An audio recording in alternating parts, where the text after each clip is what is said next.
hombre. ¿Qué cosa es el hombre entonces? El hombre es un tránsito al superhombre. Un tránsito al superhombre. ¿Qué significa tránsito? Que no es un fin, no es una meta. Acá no hay una concepción teleológica del hombre.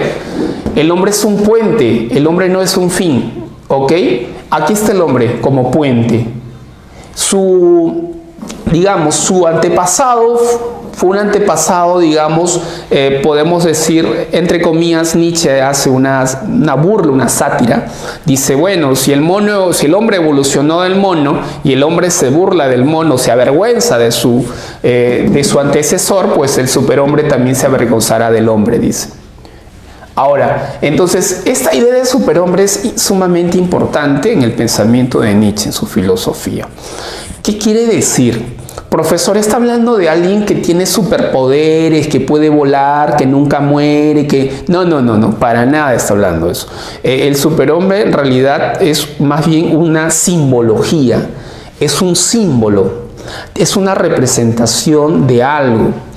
Ojo, lo que está planteando aquí es más bien un cuestionamiento al hombre europeo moderno, con todos sus valores, con toda la cultura occidental, porque el hombre moderno está, ojo, dentro de una cultura, está inscrito dentro de una cultura. Esa cultura occidental cristiana del hombre moderno, porque el hombre moderno vive en función de una cultura occidental cristiana, es justamente lo que tenemos que hacer. Tenemos que renunciar a eso. Entonces el superhombre justamente hace eso, es el prototipo de un nuevo hombre con nuevos valores, con nuevos valores morales, ¿ya? O sea, la propuesta que va a introducir Nietzsche aquí es que de lo que se trata es de transmutar los valores de la cultura occidental. Este hombre de aquí es un hombre decadente, dice. Hay que renunciar a ese tipo de vida y de proyecto y de prototipo de hombre. Entonces él está introduciendo un nuevo modelo, imagen de hombre, una especie de hombre nuevo, pero provisto de una nueva concepción del mundo, de la vida y de los valores. ¿Entiendes? Nuevos valores, un nuevo proyecto de vida. Eso es más o menos lo que está tratando de decir. Entonces, esa imagen del superhombre lo vamos siempre a relacionar con la moral y con los valores, pero con otro tipo de valores. ¿Ok? Con otro tipo de moral. Si podemos hablar de moral y de valores, podríamos decir de aquella justamente que se encuentre, como lo dice su libro, más allá del bien y más allá del mal. Pero tú te pones a pensar, profesor, ¿cómo es eso? Una moral más allá del bien y más allá del mal. Eso es posible. Justamente la posibilidad de esa moral y de esos valores, justamente es representada por el superhombre, pues. Pero ¿cómo es posible eso? Lo que ocurre es esto, lo que ocurre es que nosotros crecemos, ojo, y aprendemos, ojo, los valores y las creencias de la cultura occidental cristiana. Y entonces, dentro de esa cultura occidental cristiana se nos ha enseñado, ojo, lo bueno y lo malo, desde muy niños. Esto es malo, esto es bueno, esto es malo, esto es bueno. O no, o me equivoco. Desde que eras muy pequeño, esto es bueno, esto es malo. Siempre. Por ejemplo, es bueno llegar al colegio puntual. La puntualidad es bueno. Es lo mejor ser puntual. Ser puntual, ser limpio, ser higiénico, etc. Ser fiel y un montón de cosas. Lo bueno y lo malo. Robar. Robar es malo. No se roba. Matar. Y así. Entonces, siempre como que nos han colocado en estos dos parámetros. Lo bueno y lo malo. Entonces, la idea que tenemos de lo bueno y lo malo es una construcción cultural que se ha impuesto a la sociedad y a la cultura occidental, o sea, a los individuos. Entonces, en realidad, hay que tener cuidado con esto. Es decir, lo bueno no siempre es bueno y lo malo no siempre es malo. Esto es relativo. O sea, Nietzsche está relativizando esto. No tenemos que aceptar lo que siempre nos han dicho que es bueno, y no, porque tenemos que pensar de esa manera. Eso es más o menos lo que está cuestionando. ¿Ya? Eso es lo que está cuestionando hoy en día. Entonces, lo que te podría decir como un ejemplo, a ver, bien simple es este, ¿no? Por ejemplo, en la sociedad es muy frecuente, yo diría que es un patrón de comportamiento en las mujeres, por ejemplo. Las mujeres tienen esta idea, ¿ya? Y la mayoría es como un chip Dicen, ¿cuál es esta idea? La idea es la siguiente: los hombres proponen, las mujeres disponen. O sea, una mujer siempre está dispuesta a que alguien le proponga algo y espera que alguien le proponga algo. Pero una mujer no es capaz de proponer algo a un hombre porque se ve mal. Es incorrecto. La chica dice, ¿qué va a pensar de mí? No, no puedo hacerlo. Voy a esperar al que lo haga. Entonces el hombre tiene que ser siempre la de la iniciativa. Y la mujer tiene que esperar la iniciativa. Y eso se lo enseñan las abuelitas. Incluso cuando la chica tiene su primera cita, la abuelita, ya sabes, ¿ah? Así te comportas. Tu mamá o la mamá o la abuelita, así tienes que comportarte con él, es la primera cita. Pero mamá, si quiere besarme, no, cuidado, es la primera cita. Pero mamá, ¿quiere tocarme? No, cuidado, es la primera cita.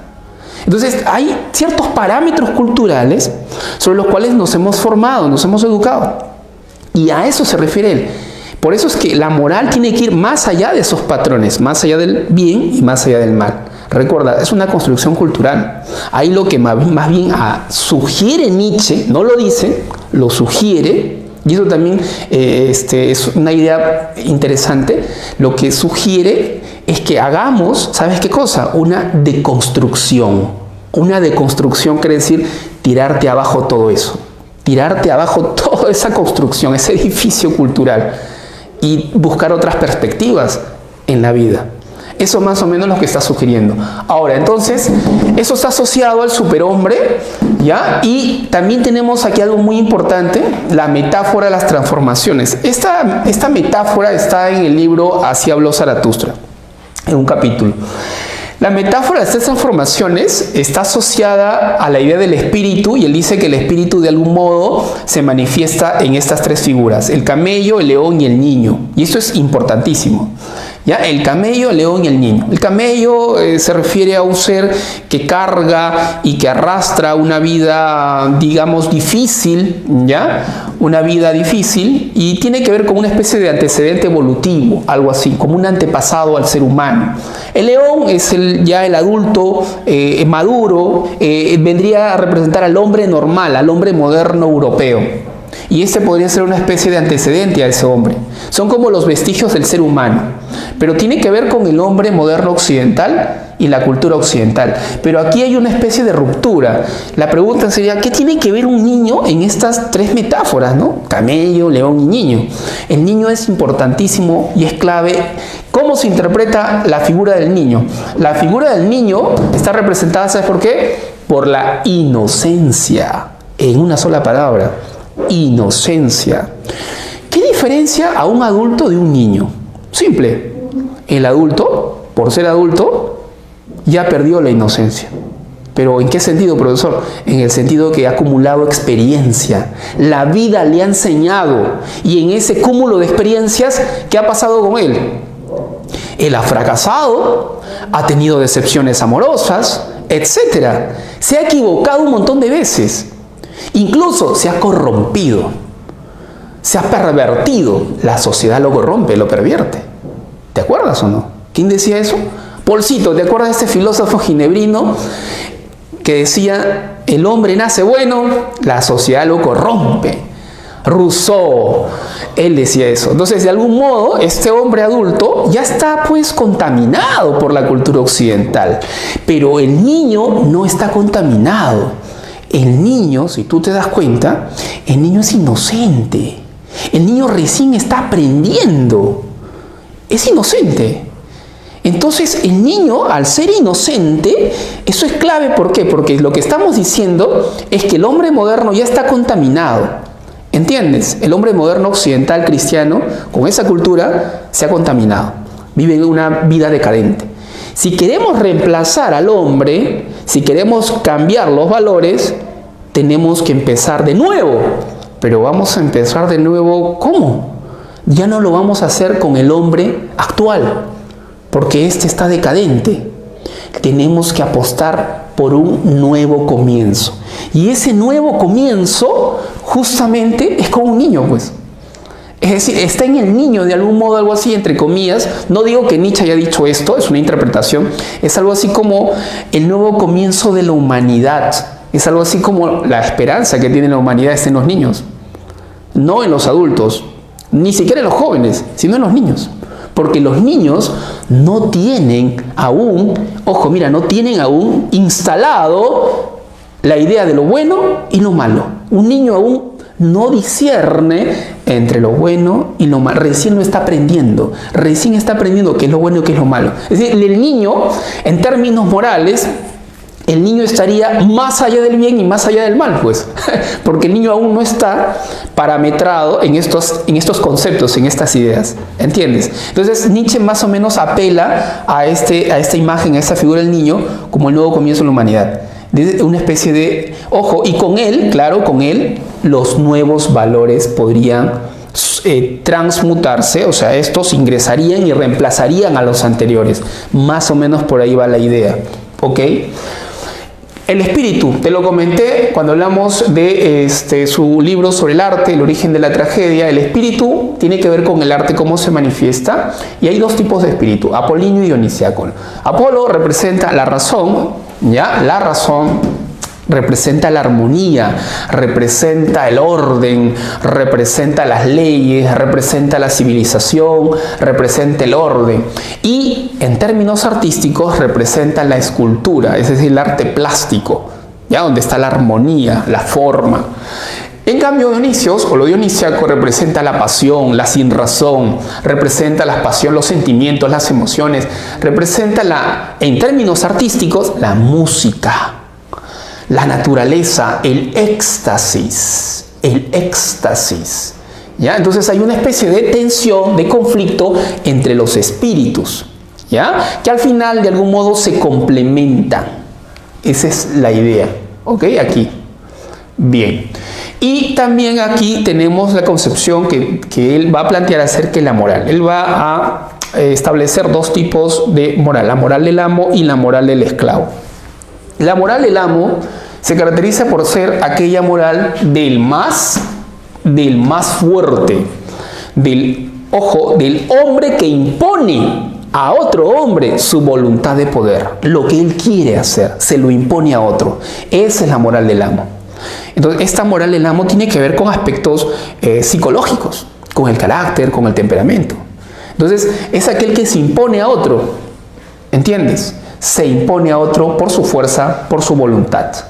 En cambio, la moral del esclavo es la moral del débil, de aquella persona sumisa, obediente, perfil bajo, que obedece, que calla, ¿ya?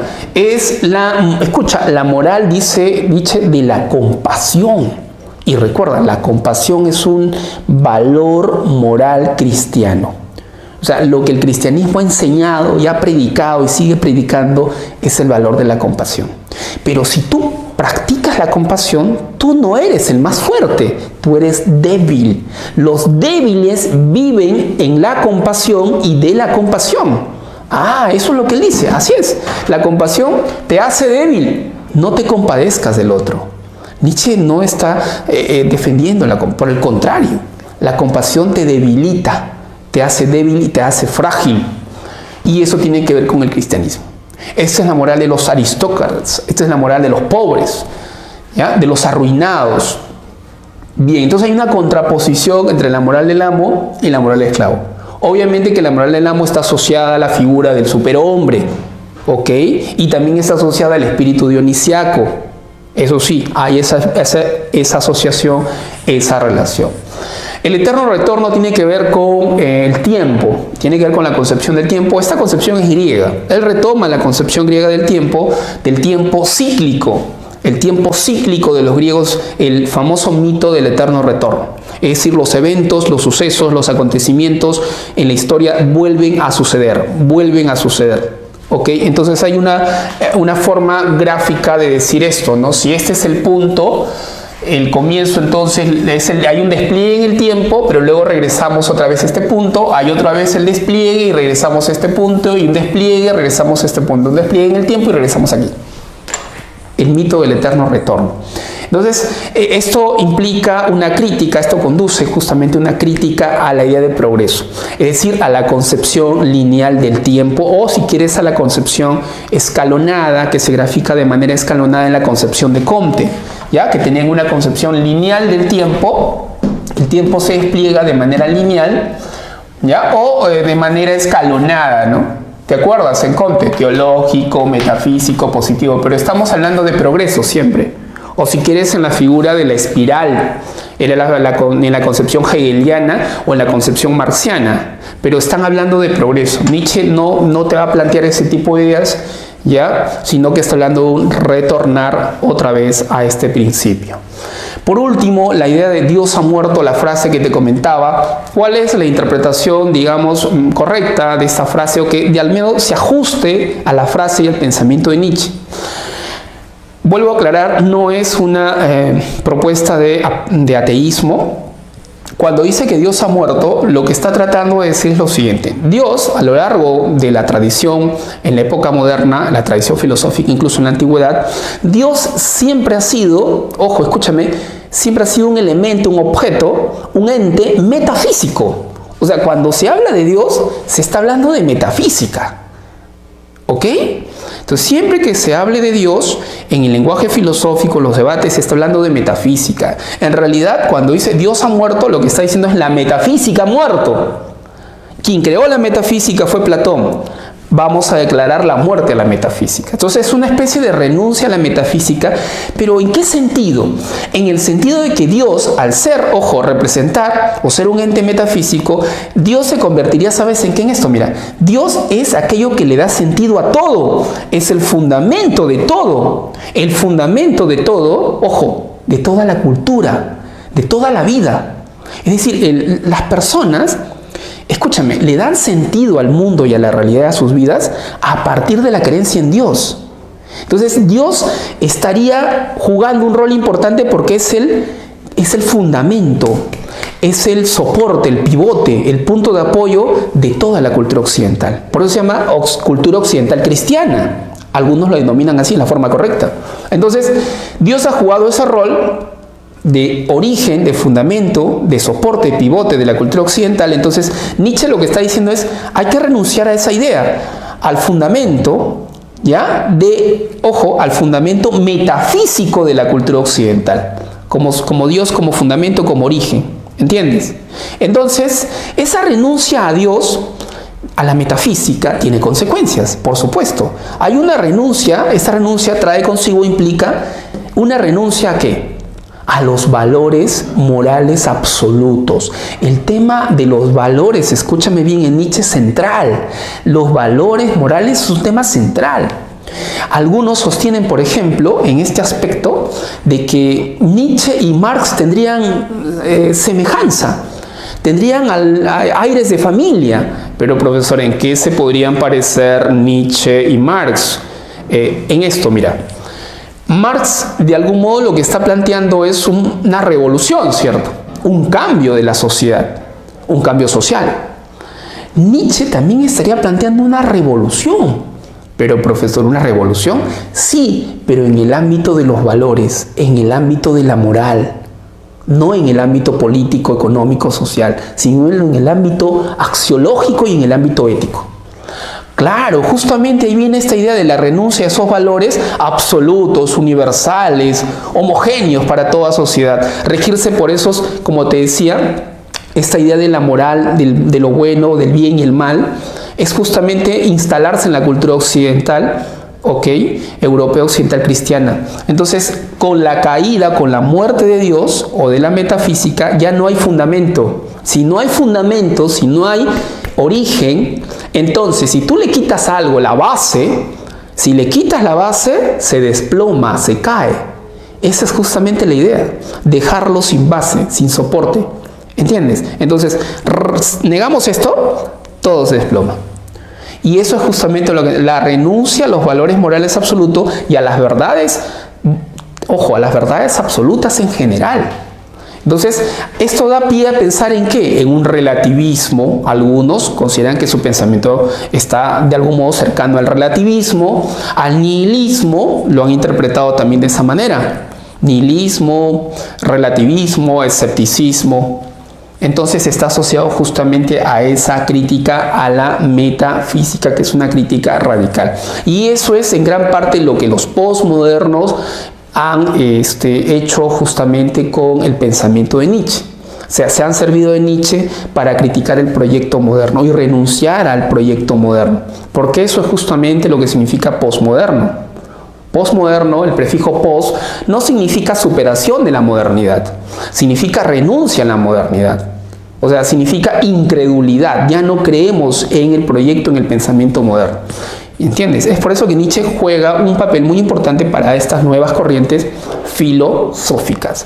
Ok, bueno, hay mucho más que hablar de Nietzsche y de otras obras e ideas, pero me parece que por ahora esto es lo que podemos hacer.